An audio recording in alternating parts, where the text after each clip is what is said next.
हमारे जबलपुर संभाग के अंचल नरसिंहपुर संच बरमान मिडली में के ये आरोग्य ग्राम खैरुआ में हम एक्चुअल टूर कार्यक्रम का ये आज हम आयोजन कर रहे हैं। हमारे संच में 30 गांव में हमारा आरोग्य का काम चलता है और हमारे 30 आरोग्य सेविका है और 3 संयोजक हैं एवं एक संकुल कोऑर्डिनेटर है। ये सब लोग पूरे समय में 25 दिन प्रवास करके अपना काम करते हैं। एवं हमारे इस कार्यक्रम में जो उपस्थित हुए हैं उनका परिचय कराता हूँ। हमारे जो राष्ट्रीय सचिव डॉक्टर अहवालिया दीदी जबलपुर से, जो हमारे एकल आरोग्य के राष्ट्रीय सचिव महोदय जी हैं, वो आज हमारे बीच में उपस्थित हैं। और हमारे जो केंद्रीय सह अभियान योजना प्रमुख TN सतपति जी, वो भी हमारे बीच में उपस्थित हैं। और हमारे जो एक्चुअल टूर के केंद्रीय प्रमुख श्रीमान मनोज जी शर्मा राजस्थान से, वो भी हमारे बीच में उपस्थित हैं। हमारे टेलीमेडिसिन के केंद्रीय प्रमुख डॉक्टर मनीष जी, वो भी हमारे बीच में उपस्थित है। एवं हमारे जो सभी गणमान्य जो भी चैप्टर से आए हुए हैं, सबका हम इस संच में स्वागत एवं अभिनंदन करते हैं। ये अगला कार्यक्रम के लिए मैं शोक पिट के लिए जैविक पिट के लिए क्रांति दीदी से आग्रह करता हूं कि अपना कार्यक्रम शुरू करें।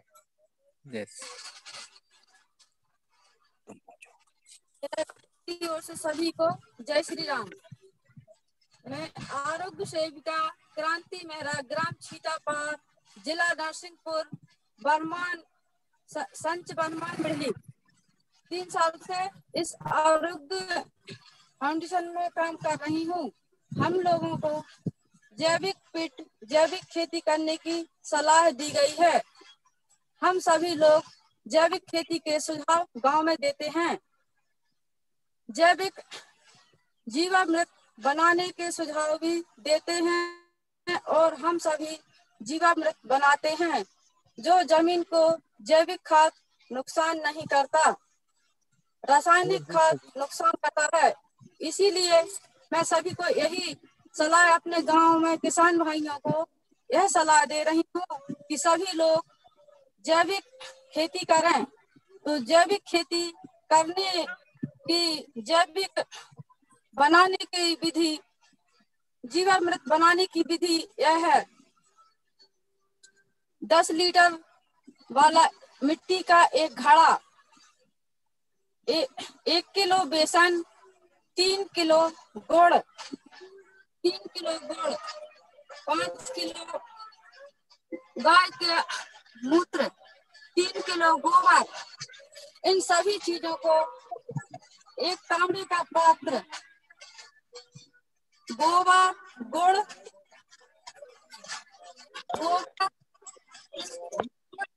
बेसन, मेड़ की मिट्टी, तांबे का पात्र, गौमूत्र, इन सबको मिलाकर घोल बनाकर सूती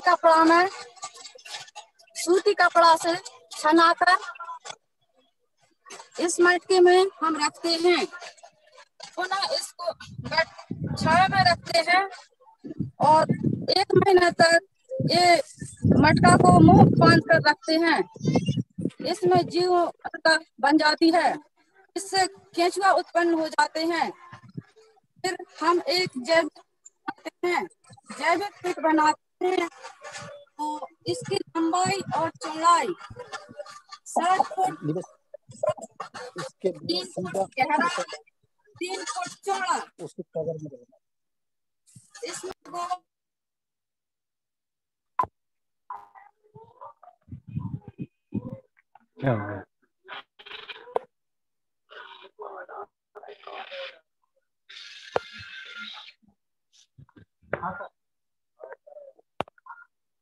अगर बोलना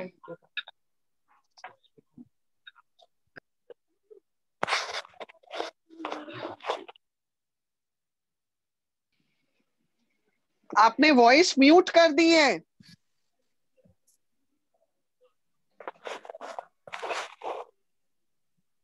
इसका खाद तैयार होता है 120 दिन में, जो हमारे खेत में डालने के काम आता है, फसलों में डालने के काम आता है।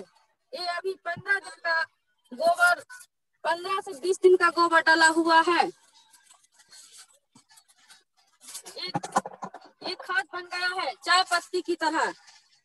इस खाद में कोई फसल को नुकसान नहीं होता,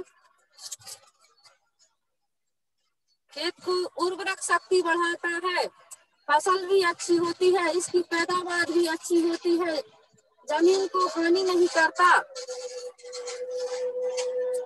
इसको हल्दी में भी डालते हैं, अदरक में भी डालते हैं। हम सभी फसलों में सभी किसान भाइयों को यही सलाह देते हैं कि सभी किसान भाई जैविक खेती करें और जैविक खेती के लाभ भी अच्छे मिलते हैं।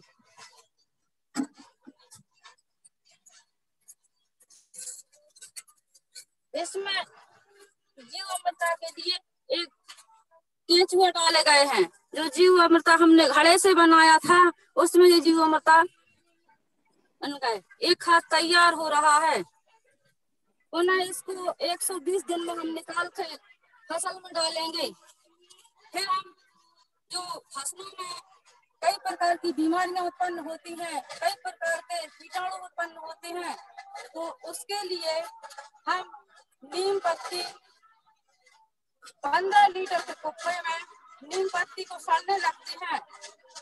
15 लीटर गौमूत्र और 3 किलो नीम की पत्ती डाल के उसको 1.5 महीना 2 महीना तक रखते हैं। पुनः वो सड़ जाती है। जब उसकी दवा का हम फसलों में छिड़काव करते हैं, उससे कीटाणु फसल में नहीं लगते। यही अपना रासायनिक खाद बनाते हैं, घर में ही सभी चीजें बनाकर गौमूत्र की दवा बनाकर छिड़काव करते हैं, जो जहरीली फसलें में नहीं होती, जमीन को नुकसान नहीं होता। फसल के लिए सब चीज लाभकारी है। इतनी कहकर मैं अपनी वाणी को विराम देती हूँ। जय श्री राम।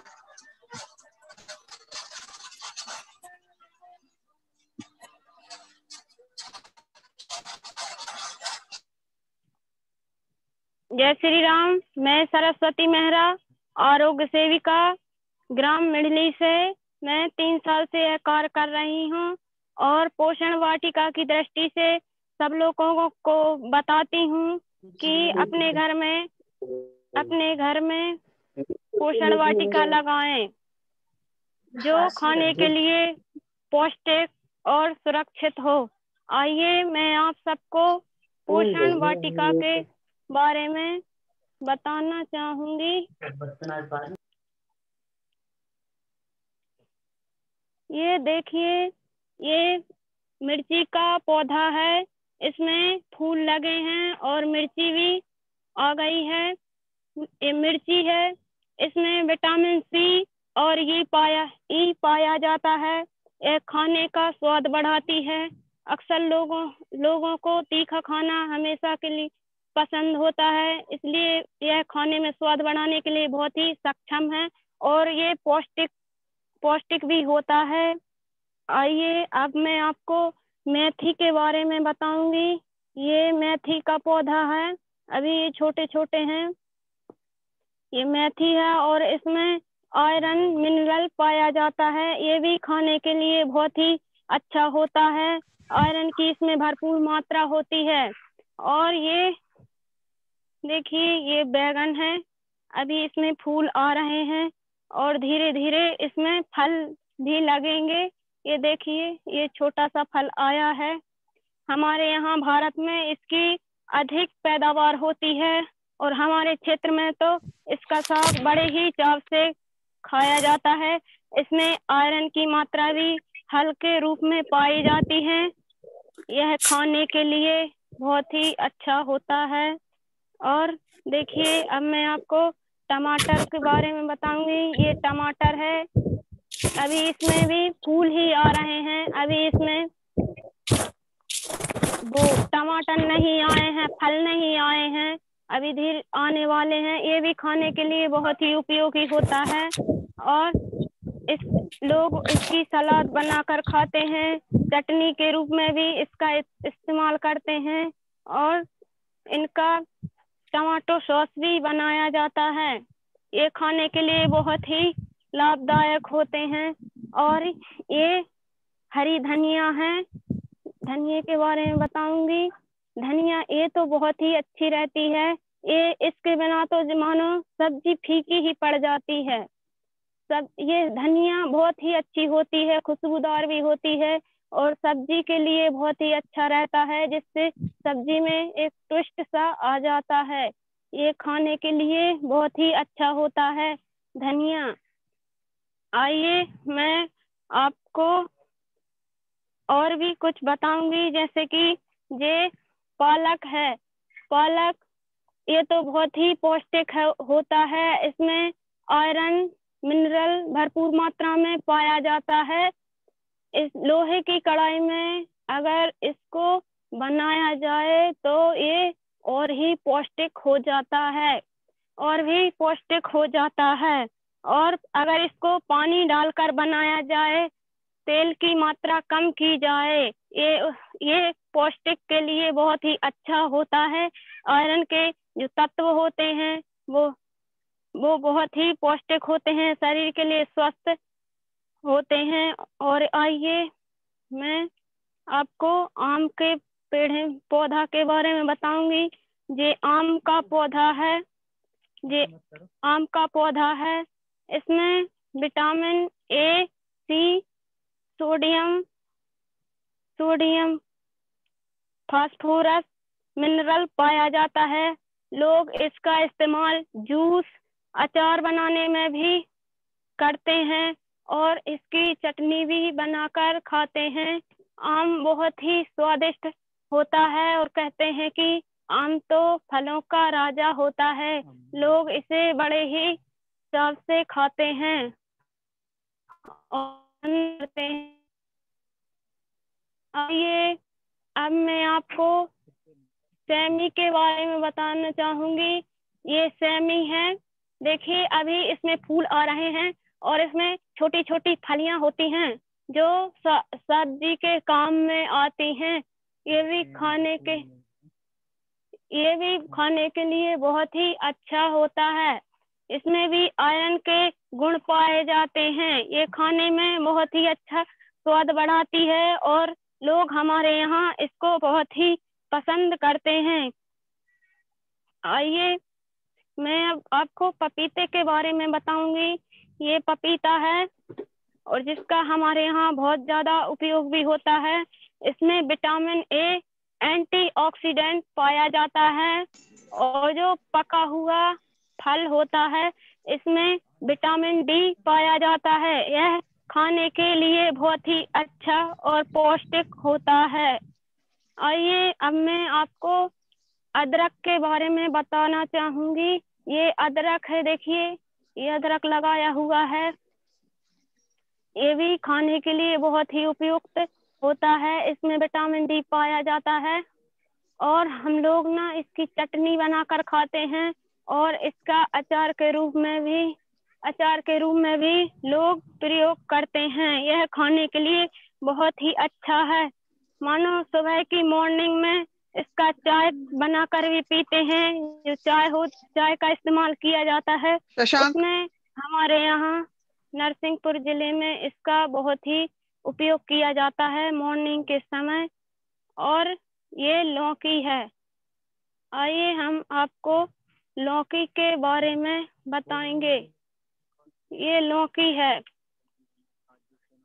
लौकी का हम सब्जी बनाकर खाते हैं और ये बहुत ही हल्का होता है।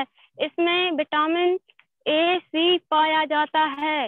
ये खाने के लिए बहुत ही अच्छा होता है।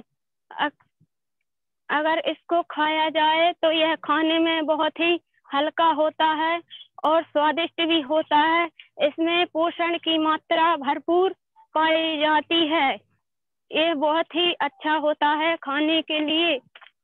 आइए अब हम आपको दीवार लेखन के बारे में बताएंगे। हम सबने यह ठाना है, गांव को स्वच्छ बनाना है। हम दीवार लेखन के माध्यम से लोगों को जागृत करते हैं, लोगों को बताते हैं कि हम अगर साफ सफाई रखेंगे तो स्वच्छ रहेंगे। हम यह ठान कर रहेंगे कि हम अपने गांव को स्वच्छ बनाएंगे, जिससे ना कोई बीमारी हो और ना ही हम लोगों को कोई खतरा हो। इसके माध्यम से हम लोगों को जागरूकता फैलाते हैं। आरोग्य ने यह ठाना है, कोरोना को दूर भगाना है।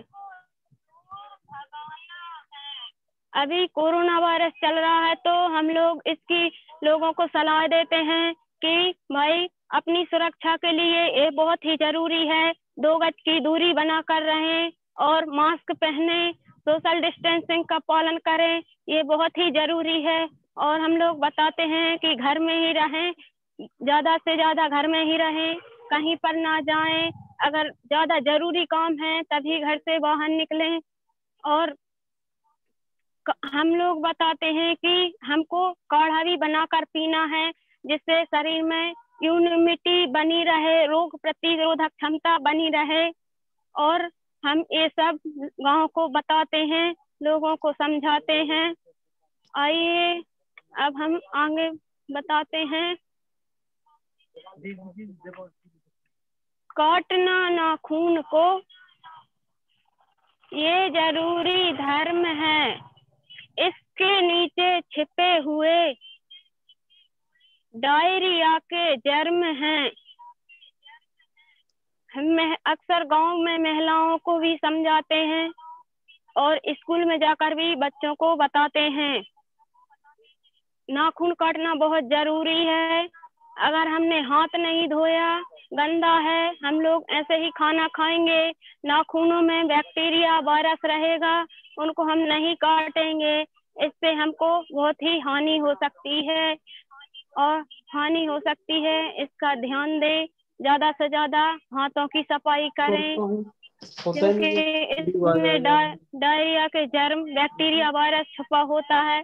और महिलाओं को भी हम समझाते हैं, जैसे हम गांव में अक्सर ऐसा होता है कि कहीं पे कोई गाय पाले हुए हैं तो कोई भैंस पाले हुए हैं, उसका जो गोबर किया है अक्सर महिलाएं उसका ध्यान नहीं देती हैं और ऐसे ही हाथ धुला सादा पानी से और बस हो गया साफ। बस यही समझती हैं कि हमने तो हाथ धो लिया, ये तो साफ हो गया, पर हाथों में जो छिपा हुआ बैक्टीरिया वायरस हमको समझ में नहीं आता। इसलिए मैं सलाह देती हूँ कि ज्यादा से ज्यादा साबुन का ही इस्तेमाल करें, साबुन से ही हाथ धोएं और नाखूनों को समय समय पर काटते रहें, यह बहुत ही अच्छा होता है। सभी रोगों की एक दवाई, घर में रखो साफ सफाई। सफाई हमारे घर के लिए, हमारे समाज के लिए यह बहुत ही अच्छा होता है। एक सामाजिक साफ सफाई, दूसरी व्यक्तिगत साफ सफाई। व्यक्तिगत साफ सफाई जैसे हमारे त्वचा की सफाई, आंख की सफाई, कान की सफाई, ये करना बहुत ही जरूरी होता है, ये हमारी दिनचर्या में आ जाता है। और सामाजिक साफ सफाई, हमारे घर की साफ सफाई, घर के बाहर पड़ा हुआ कचरा उसकी सफाई, गांव में लोगों को ये करवाते हैं हम और सबको इस माध्यम से जागरूक करते हैं कि अगर हम ये सब अपनाएंगे तो हम स्वच्छ रहेंगे, स्वस्थ रहेंगे। आइए इसके साथ मैं बताऊंगी, गुड़ चना खाइए, हष्ट पुष्ट हो जाइए। गुड़ चना खाने से हमको कुछ महिलाओं में एनीमिया होता है, जैसे गर्भवती महिलाएं होती हैं, धात्री माताएं, धात्री बहनें होती हैं, उनमें ये सब हो जाता है। जैसे किसी की कम उम्र में शादी हुई हो, गर्भ ठहरा हुआ हो और समय समय पर गर्भ धारण करने के समय उसमें अंतर ना दिया जाए, इस समय पर महिलाओं को एनीमिया की कमी आ जाती है। तो इस दृष्टि से हम उन लोगों को समझाते हैं और बताते हैं। आइए अब मैं हीमोग्लोबिन HB टेस्ट करने वाली हूँ और मैं आपको बताने वाली हूँ। आइए मैं आपको बताऊंगी। प्लीज कोई दीदी यहाँ पर आइए मेरे पास में, मैं आपका ब्लड टेस्ट करूंगी और फिर मैं बताऊंगी। देखिए ये दीदी हैं, इनका मैं ब्लड टेस्ट करने वाली हूँ। देखिए तो ये मैं उंगली को, अभी मैंने इस उंगली को साफ किया है और अब मैं इन दीदी का ब्लड लेने वाली हूँ। देखिए ये सुई है जिसके माध्यम से मैं इन दीदी का ब्लड लूंगी। देखिए ये मैंने ब्लड का लिया है। देखिए ये मशीन है, इसको मैंने ऑन रखा है और अब मैं इनका ब्लड चिप पर लगा दिया है। अब देखिए इनका, ये लीजिए, इसमें ऐसे रख लीजिए और अभी मैंने चिप पर लगाया हुआ है। इनका ब्लड बता रही है मशीन 10.2। देखिए तो ये इनका ब्लड है 10.2। तो ये अति गंभीर में आती हैं,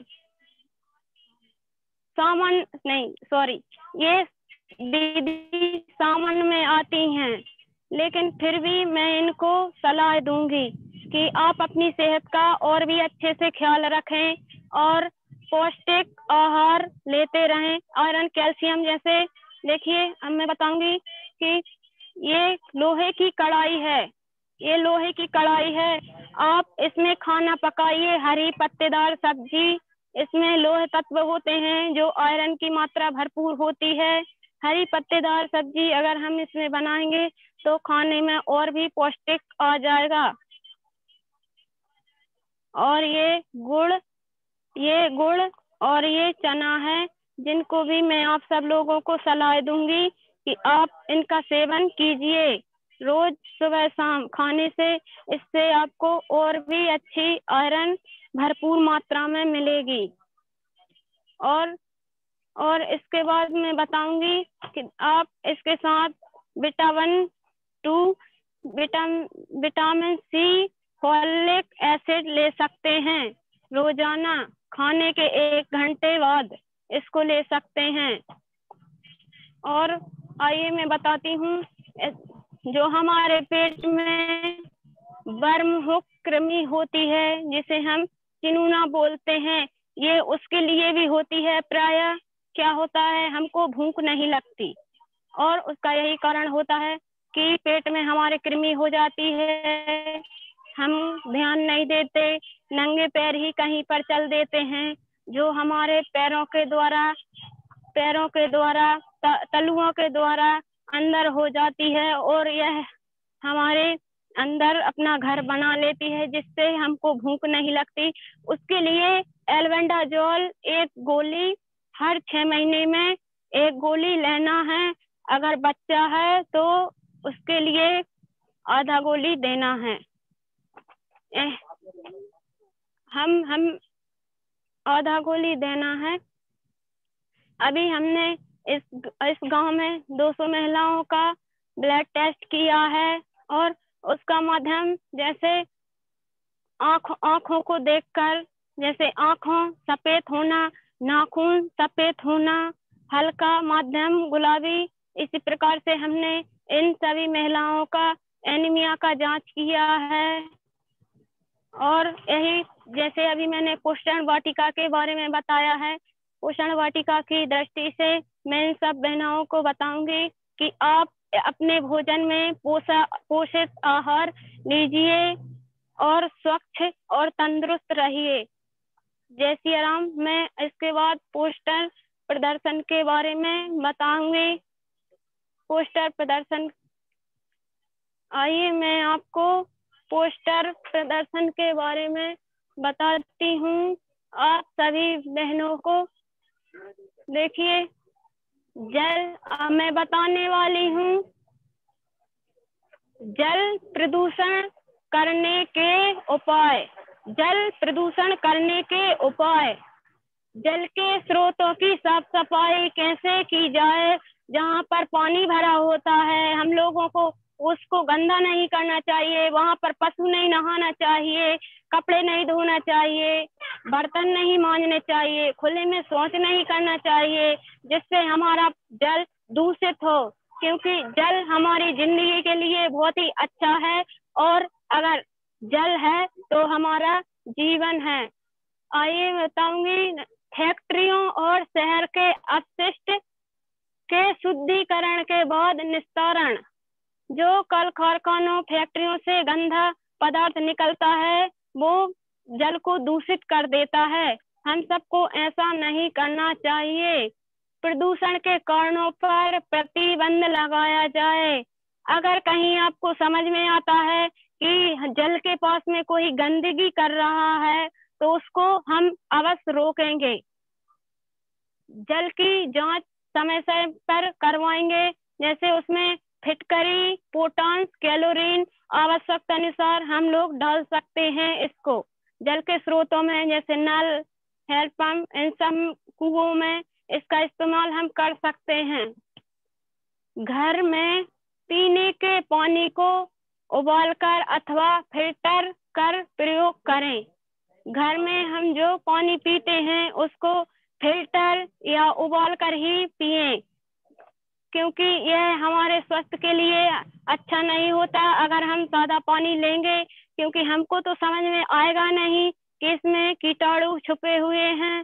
इसलिए अगर हम फिल्टर नहीं कर सकते तो हम उबालना बहुत ही आसान है। अगर हमने 20 मिनट पानी को उबाल लिया तो समझ जाइए ये बहुत ही स्वच्छ और पवित्र हो गया है। और एक साफ पतीले में रख लीजिए जिसमें आप रोजाना रखते हैं, उसको अच्छे से साफ कीजिए और ढककर रखिए को।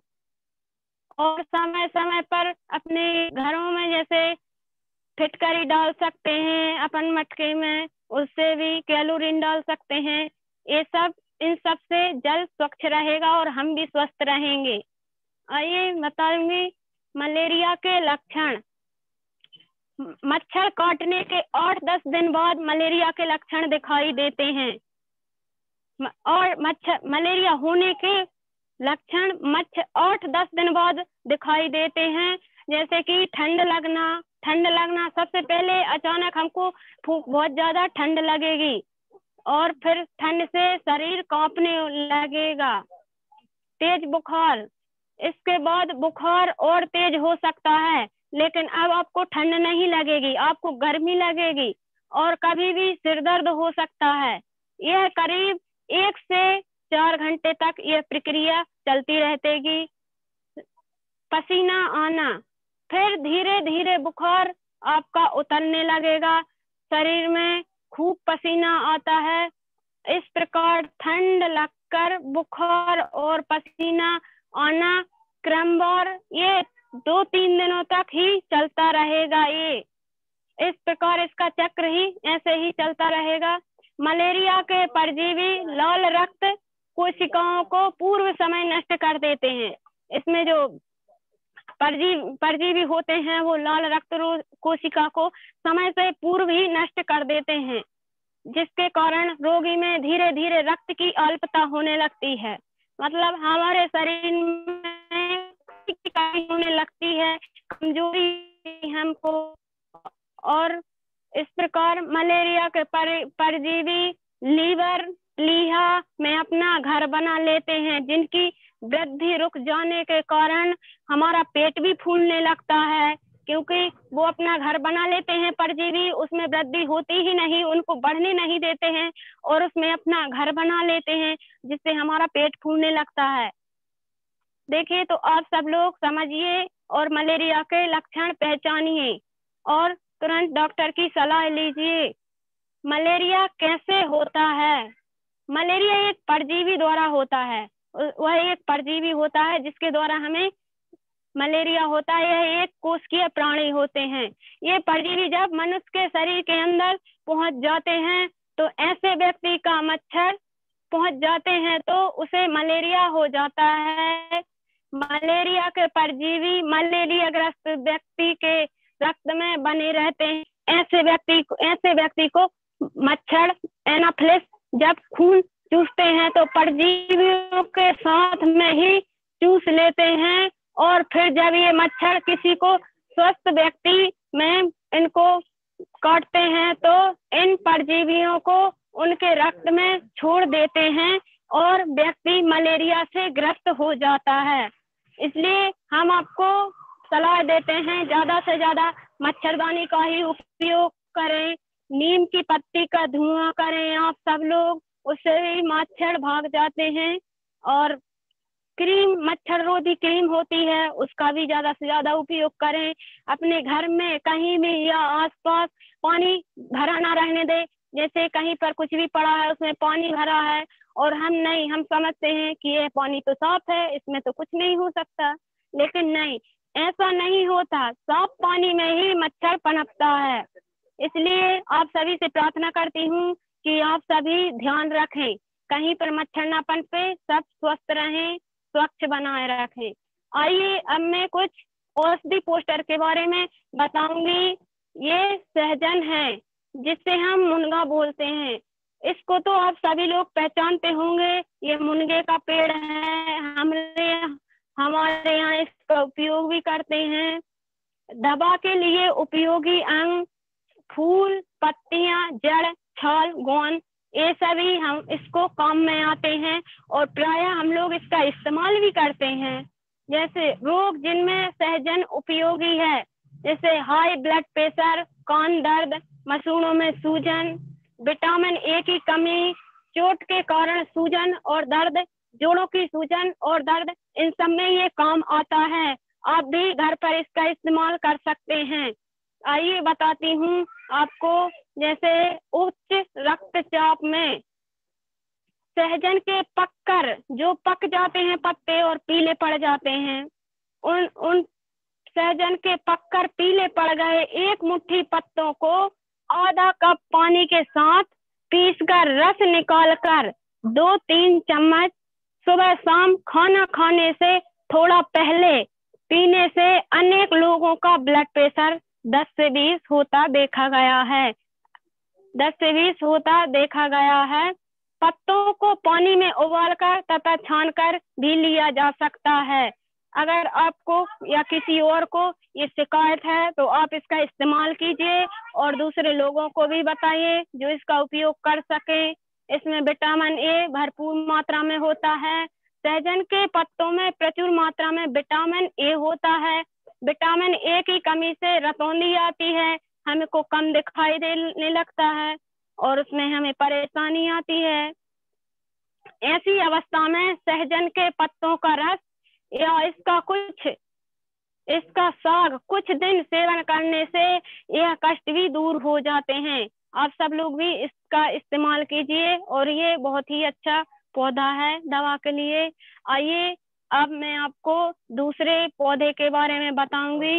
ये सतावर है, जिसे हम महादेव की जटा बोलते हैं। सतावर आप सभी शायद इसको पहचानते होंगे। ये प्रायः जंगलों में पाया जाता है और कई लोग इसका घर पर भी इस्तेमाल करते हैं। तो पत्ती के रूप में अपने घर के बाहर लगाते हैं इसको। तो देखिए, दवा के लिए उपयोगी अंग मुख्यतः इसका जड़ों का प्रयोग किया जाता है। पत्तों और बीज का प्रयोग भी कहीं कहीं कोई करते हैं। रोग जिसमें सतावर उपयोगी है, यह श्वेत पदार्थ, खूनी आंव, बीज में शुक्राणु की संख्या में कमी, काम क्रिया की प्रति उदासीनता, पेशाब में जलन जाने पर, माँ के स्तन में दूध की कमी होने पर और अनिद्रा, कमजोरी, इन सब में भी बहुत ही अच्छा लाभदायक होता है।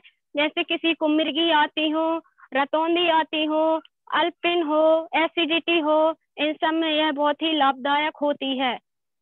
आइए बताती हूँ, जैसे कि माँ के दूध में कमी होने पर सतावर की ताजा जड़ लगभग 20 ग्राम, सतावर की ताजा जड़ लगभग 20 ग्राम, सूखी जड़ों का चूर्ण 5 ग्राम, 2 कप दूध में पकाकर सुबह शाम पिलाने से 7-10 दिनों में माँ के दूध की मात्रा में वृद्धि होगी। आपको बहुत ही अच्छा लाभ होगा। अगर आप बहनों को या घर में किसी परिवार में इसकी कोई समस्या है तो आप इसका उपयोग कीजिए और बताइए, ये 100% इसका लाभ होता है। आप सब भी इसका बहुत ही अच्छा प्रयोग कीजिए और दवा के लिए यह बहुत ही अच्छा माना गया है। जैसे हमको नींद नहीं आती, अनिद्रा रहती है, जिससे हमको थोड़ी सी थकान रहती है, सिर दर्द होने लगता है जिसके कारण हम सो नहीं पाते अच्छे से,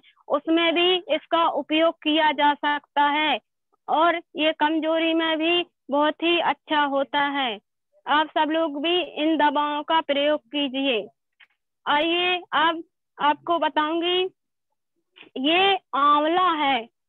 आंवला तो आप सभी जानते हैं, हमारे यहाँ इसकी पूजा भी की जाती है और इसको खाते हैं। इसका हम लोग अचार भी बनाकर खाते हैं।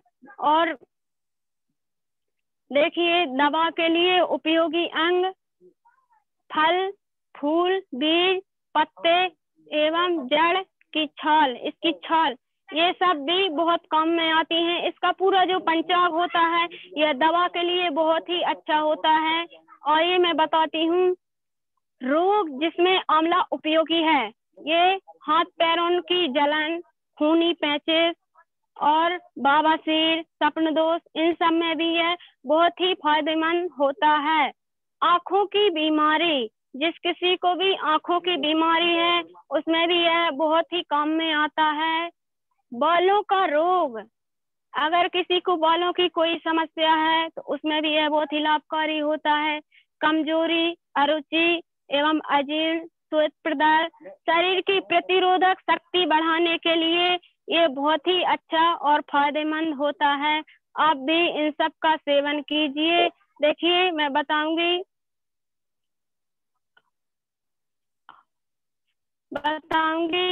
हाथ पैरों के अत्यधिक पसीना निकलने एवं जलन होने पर आंवला चूर्ण 2-3 चम्मच और 10 ग्राम शहद में मिलाकर सुबह शाम चाटने के साथ साथ आंवला भिगोए हुए पानी को दिन में 3-4 बार हाथ पैर में लगाने से आपको 2 सप्ताह तक ये शिकायतें कम हो जाएंगी। अगर आप ऐसा कर सकते हैं तो कीजिए, ये बहुत ही अच्छा होता है इसका प्रयोग। अगर आपने लगातार 1 महीने तक इसका उपयोग कर लिया तो सोचिए कि आपकी समस्या जड़ से खत्म हो गई है। इसके लिए, दवा के लिए ये बहुत अच्छा होता है। हमारे यहाँ तो इसका अचार भी बनाया जाता है, हम सब लोग का मुरब्बा बनाते हैं। ये बहुत ही अच्छा होता है। तो देखिए, मैं यहीं पर अपनी वाणी को विराम देती हूँ। इसके बाद शांति दीदी सूखता गड्ढा के बारे में बताएंगी। जय सिया राम।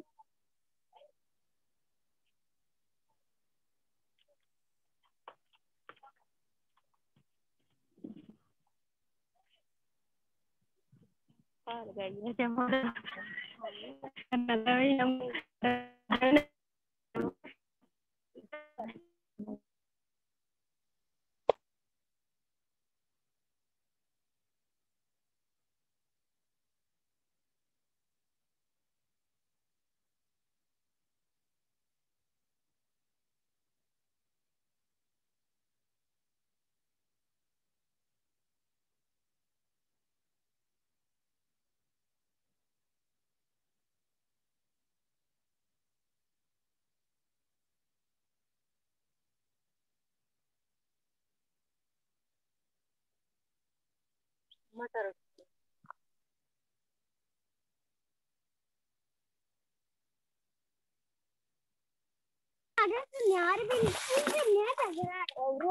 जाती हो।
संतोष क्या हो रहा है?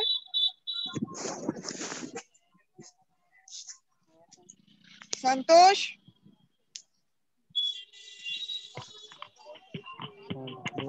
हाँ सर जल्दी बोलो। वाणी दीदी बोल रही।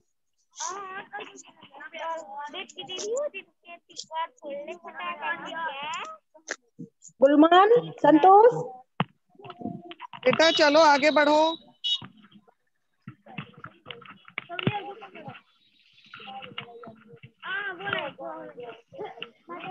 गुलमान जी अनम्यूट कीजिए। गुलमान जी अनम्यूट कीजिए। बोल लीजिए कि संतोष प्रॉब्लम हो रही है क्या? कहिए एक जन तंदा को तक जाने। अरे नल तक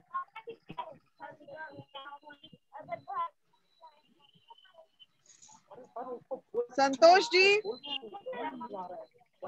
थोड़ा जल्दी लो पकड़ो इसको। हाँ हाँ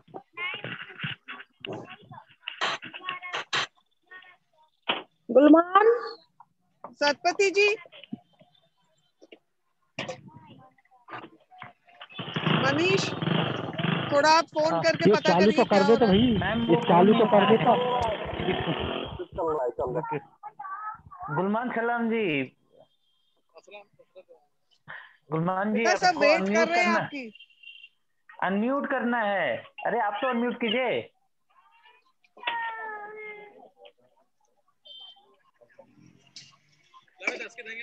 हाँ सर सर। अरे गुलमान जी अनम्यूट करो ना उसको।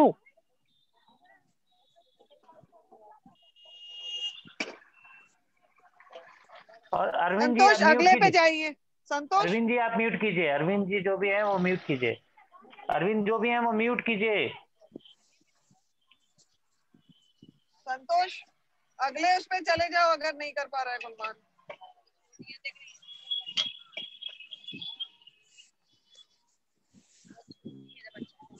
संतोष नहीं तो फिर मीटिंग यहीं समाप्त करिए।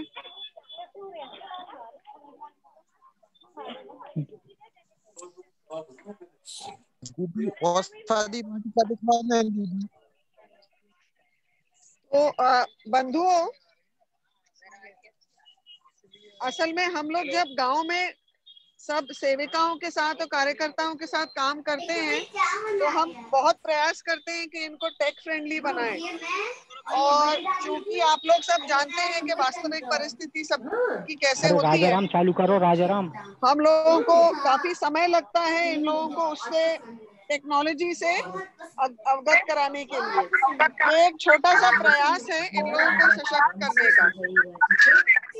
आप रेडी हैं? प्लीज अननेसेसरी आवाजें बंद कर दीजिए। और नेक्स्ट कौन बोल रहा है अभी? जय श्री राम। जय श्री राम बेटा शुरू। तनवरिया है, खामघाट से बोल रही हूँ। खामघाट की आरोग्य सेविका हूँ। मैं आपको औषधि वाटिका दिखाऊंगी। आइए, ये कंटकारी है, इसको हम भटकटैया भी बोलते हैं देहाती भाषा में। इसके फूल ये बहुत ही अच्छे हैं। इसके अगर किसी को ठंड हुई हो तो शहद के साथ चटाने से उसकी ठंड मिट जाती है। और इसके फल भी बहुत ही अच्छे हैं, गुणकारी हैं। अगर किसी को श्वास की बीमारी हो तो इनके फलों की सब्जी बनाकर भी आप खिला सकते हैं। महीना 2 महीना खिलाएंगे तो बिल्कुल स्वास्थ्य का रोगी बिल्कुल ठीक हो जाएगा। आइए अब मैं आपको दूसरी औषधि बताती हूँ। ये अपामार है, इसको हम अद्दाधारा भी बोलते हैं। इसके पत्ते फल सभी औषधि के काम आते हैं। अगर किसी की दाढ़ दर्द करती हो, मसूड़े फूले हों, मुंह में बदबू आती हो तो इसके पत्ता चबा लें, 10 मिनट तक मुंह में रखें। इसके रखने से मसूड़े भी स्वस्थ हो जाते हैं और मुंह की बदबू भी नहीं आती। इसकी हम दातुन भी, मोटी सी डंडी लेकर इसकी दातुन भी कर सकते हैं, उसमें मसूड़े नहीं दुखते और दाढ़ भी मिट जाती है। आइए अब मैं आपको नींबू का पेड़ के बारे में बताती हूँ। ये नींबू का पेड़ है, हर घर में लगे होते हैं, पर लोग ये जानते हैं कि सिर्फ अचार के ही काम आते हैं। अचार की औषधि के काम भी आते हैं। चल रहा है, इसके पत्तों का काढ़ा बनाते हैं। इसमें हल्दी, अदरक, काली मिर्च, इनके पत्तों को चुरा के काढ़ा बनाकर पिलाएं। अगर किसी को बवासीर है तो 1 कप दूध में आधा नींबू निचोड़ें, तुरंत ही निचोड़ें उसमें और पी लें तो महीने 2 महीने में बिल्कुल ठीक हो जाते हैं। ये अमरूद है, लोग कहने को तो शौक से खाते हैं पर इसके गुण नहीं जानते। इसके फल पत्ते सभी औषधि के काम आते हैं। अगर किसी की दाढ़ दर्द करती हो तो तुरंत ही इसके कोमल पत्ते दाढ़ में चबाने से दाढ़ का दर्द ठीक हो जाते हैं। इसके फल भी बहुत औषधि के काम आते हैं। चटनी बनाकर खाओ, ऐसे काट कर खाओ, बहुत ही अच्छे होते हैं और औषधि भी है ये, और ऐसे भी खा सकते हैं शौक से। आइए मैं आपको इधर गंवार पाठा के बारे में बताती हूँ। जी एलोवेरा कहते हैं लोग, हम लोग गंवार पाठा भी कहते हैं देहात में। इसके लगे तो हुए थे पर औषधि गुण पता नहीं थे, अब पता चल गए हैं तो मैं सबको बताती हूँ कि ये औषधि के काम आते हैं।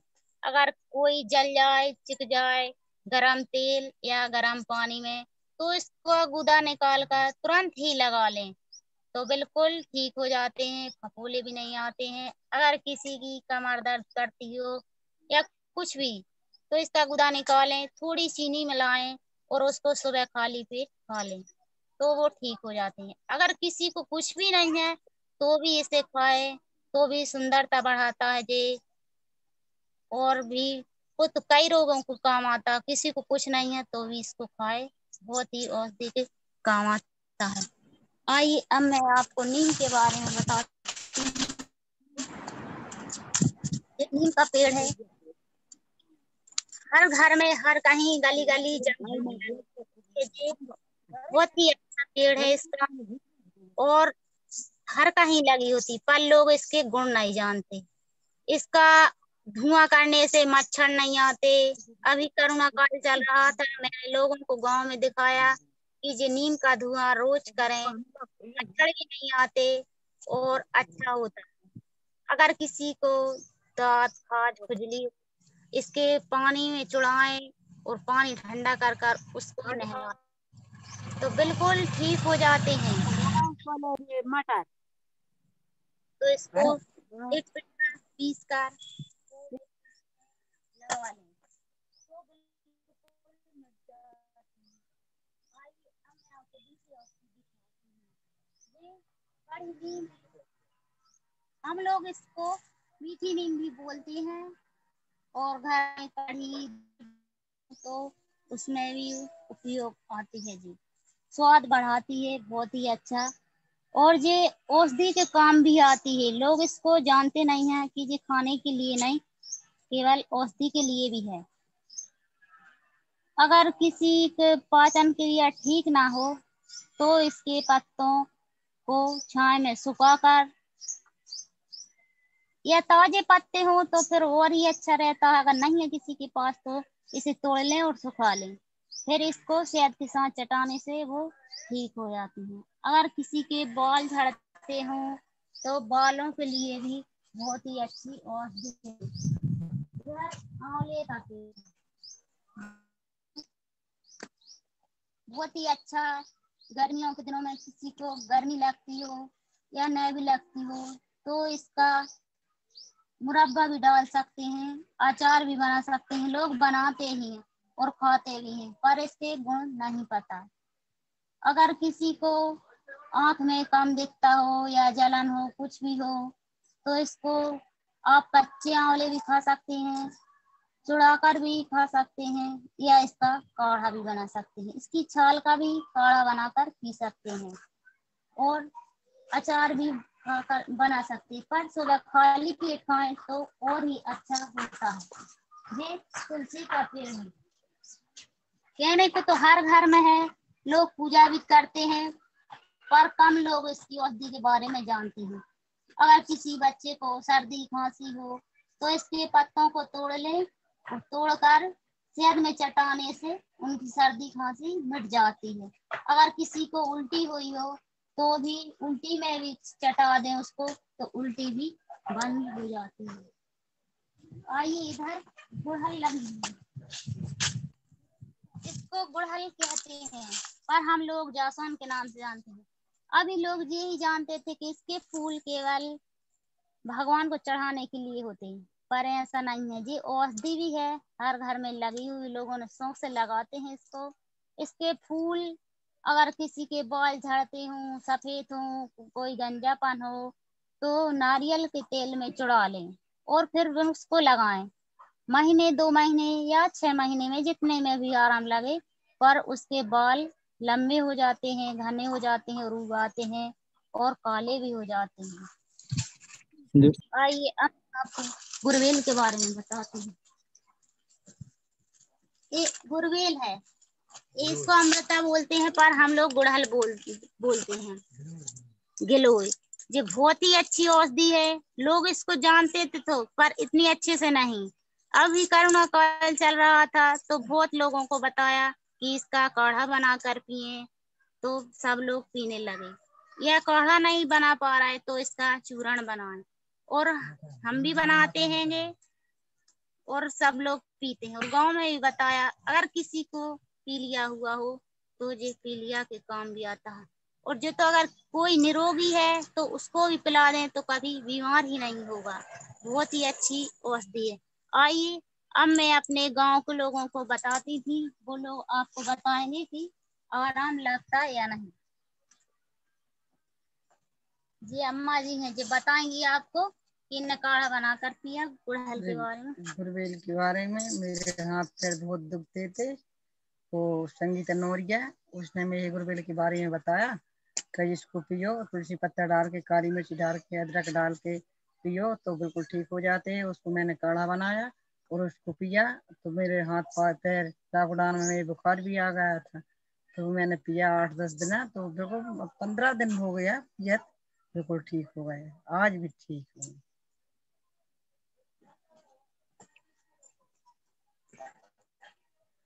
जय श्री राम, सीताराम नौरिया खामघाट से। लॉकडाउन के दौरान मेरे दांतों में काफ़ी दर्द था, तो मुझे पता चला कि आरोग्य सेविका संगीता नौरिया ये कुछ दवा के बारे में बताती हैं। तो मैंने उनसे जाके पूछा कि दांत में दर्द है, के लिए कोई दवाई। इन्होंने बताया अपमार की दतौन और पत्ती चबाने से दांत में आराम मिलता है। तो मैंने 1 से 8 दिन तक लगभग ऐसा किया और मेरे दांतों का दर्द पूर्ण रूप से ठीक हो गया। तो मैं तो ये कहूँगा कि अपमार्ग दांतों के दर्द के लिए रामबाण इलाज है। धन्यवाद।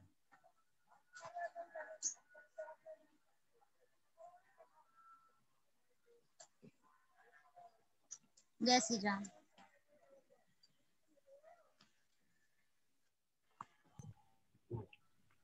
जय सिया राम। मैं शांति लोधी ग्राम खैरुआ से आरोग्य सेविका। ये हेड पंप है, यहाँ से नाली दी गई है।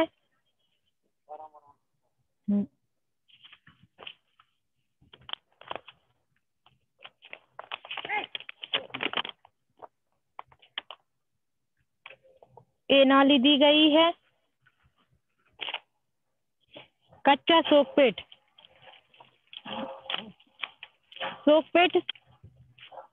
15 या 20 फीट की दूरी पर कच्चा सोकपेट बनाया है, जिसकी गहराई 4 फीट लंबाई और 3 फीट चौड़ाई है, जिसमें सबसे पहले बड़े बोल्डर, फिर छोटे कंकड़, छोटे छोटे ईंट के टुकड़े, फिर रेत और बजरी डालकर सोकपेट बनाया। जो पाइप से नाली पानी गिरता है, वहां पर एक मिट्टी का मटका रखा है, जिससे किसी प्रकार का कचरा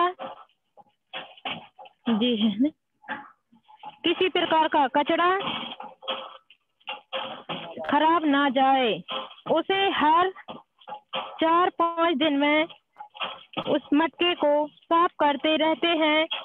सोकपेट बनाने के फायदे: हेड पंप के पास कीचड़ ना हो, कीचड़ होगा तो मच्छर पैदा होंगे, मच्छर के काटने से हम सब बीमार होंगे।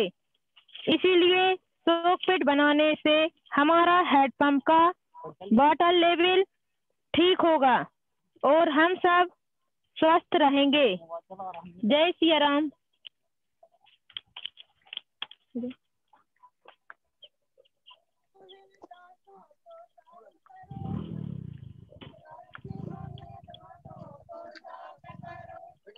रैली लगी भाई साहब।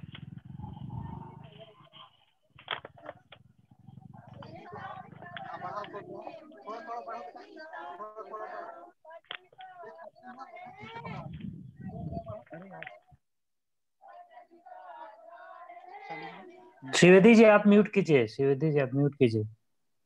श्रीवती जी आप म्यूट कीजिए। हाँ श्रीवती जी आप म्यूट कीजिए, आप ही दिख रहे हो। श्रीवती जी म्यूट कीजिए।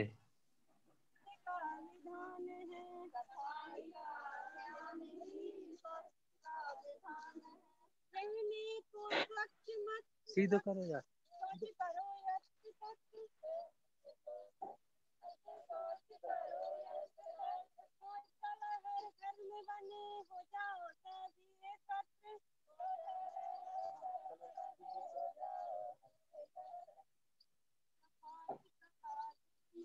जोर से बोल।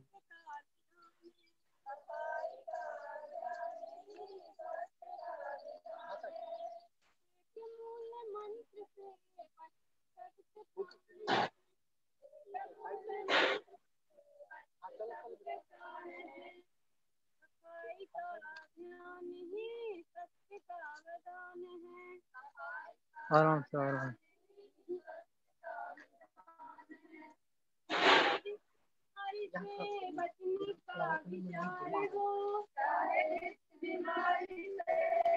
आराम से चलो।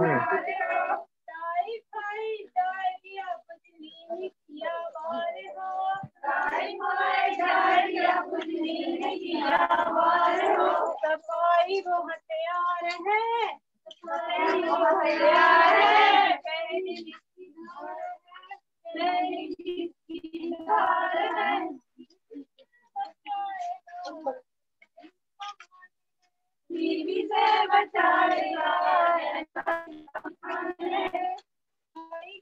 आराम से।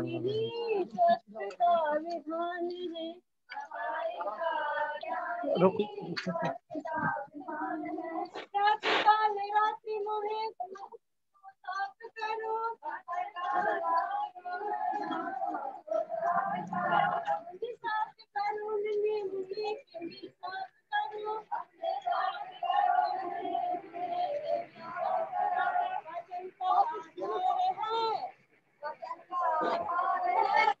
सीधे सीधे कर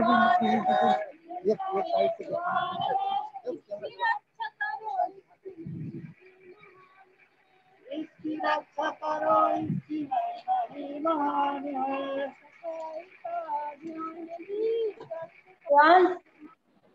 सफाई का ध्यान ही सबका विधान है। काटना नाखून को ये जरूरी धर्म है। इसके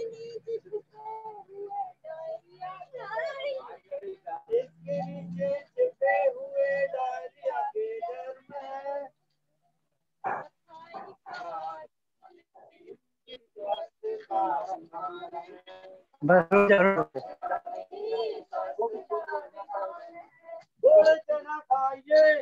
बस बस बस बस रुक जाओ। खाइए, सभी रोगों की एक दवाई, सभी रोगों की एक दवाई। भारत माता की, भारत माता की, भारत माता की। सफाई का ध्यान ही स्वास्थ्य का विधान है। सफाई का स्वास्थ्य का विधान है। इस एक मूल मंत्र से बचते सबके प्राण है। इस एक मूल मंत्र से बचते सबके सफाई का ध्यान ही स्वास्थ्य का विधान है। ठीक है।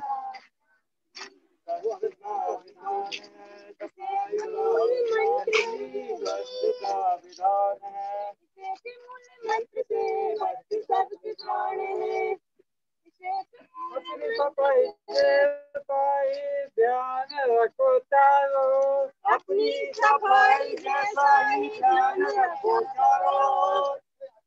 जी थूकने कचरे की जगह बनाओ एक, थूकने कचरे की जगह उसको बनाओ एक। सीधे दिखाऊंगा। हर दीवार, देश की हर दीवार ठीक रही बार बार, बार बार। लाल थूक से हुआ मेरा अपमान है, लाल थूक से हुआ मेरा अपमान है। सफाई का ध्यान ही स्वास्थ्य का विधान है। सफाई का ध्यान ही बस अब कुछ नहीं है सर। मूल मंत्र से उल्टे का सभी गणमान्यों को मैं आग्रह करता हूं कि अब ये कार्यक्रम यहीं समाप्त करते हैं। इस प्रकार हम गांव में पूरे जो हमारे जितने भी आरोग्य गांव हैं सभी गांवों में इसी प्रकार का हमारा काम चलता रहता है। और दृष्टि से वाणी जी दीदी के माध्यम से बताने का प्रयास करें जो परिचय की दृष्टि से। बहुत बहुत धन्यवाद। मैं सभी कार्यकर्ताओं को बहुत बहुत अभिनंदन देना चाहूंगी जिन्होंने इतना प्रयास किया है और अपने समय निकाल के आरोग्य के काम के बारे में हम सबको जानकारी दी है।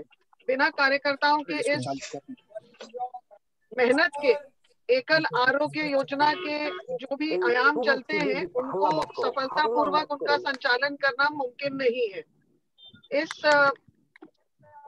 छोटी सी सभा में जो उपस्थित हैं, मैं उन सबको हार्दिक अभिनंदन करती हूँ। श्री नमन नागरथ जी, श्री हेमंत मोर जी, डॉक्टर पुष्पा पांडे, डॉक्टर निशा साहू, डॉक्टर विवेक अरोरा,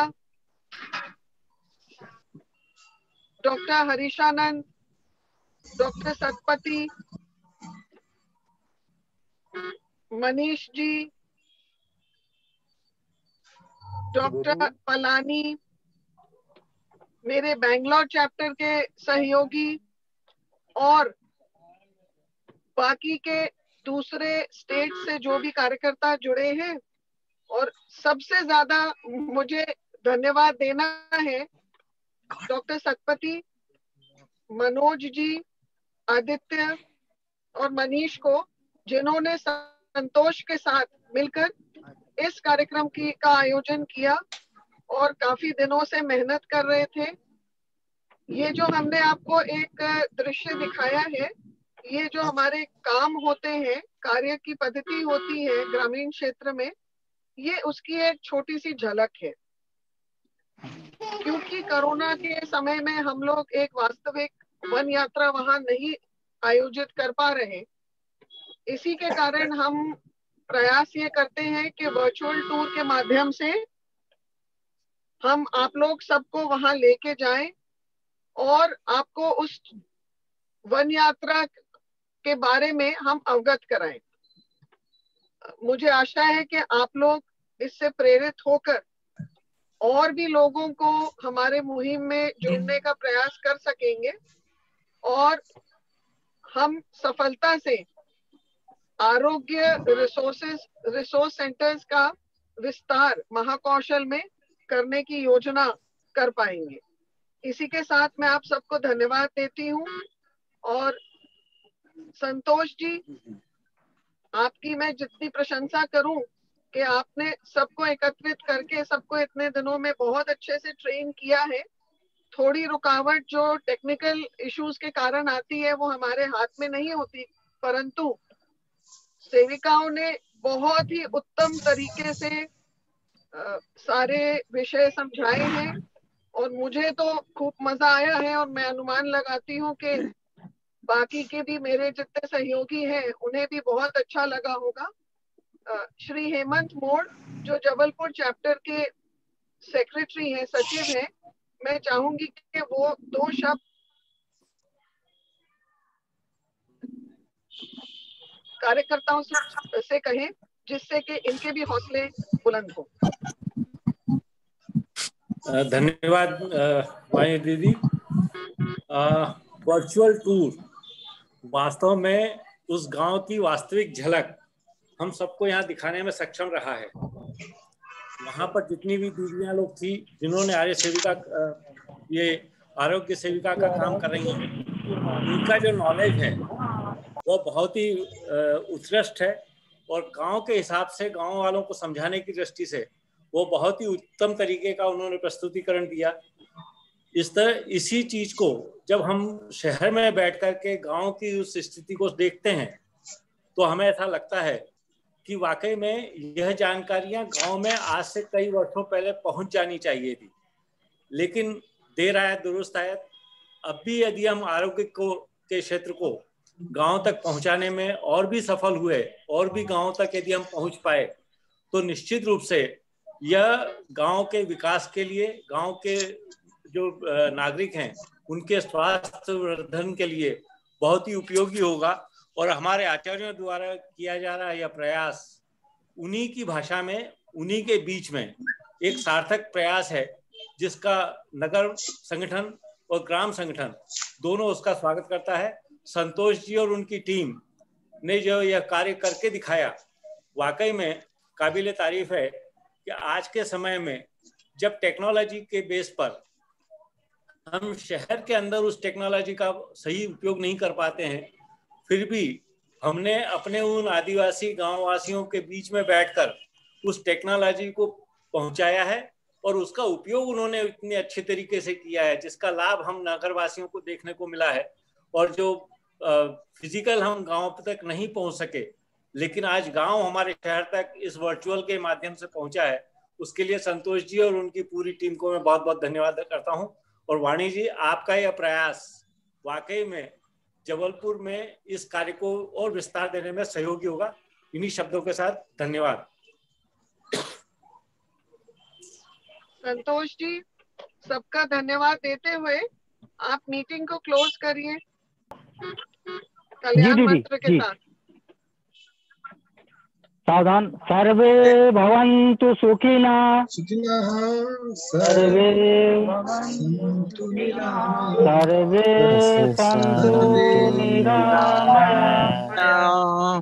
सर्वे भद्राणि पश्यन्तु मा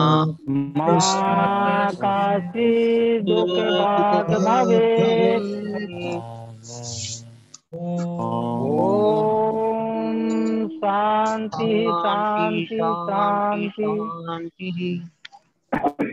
जय श्री राम। धन्यवाद और जय श्री राम। जय श्री राम।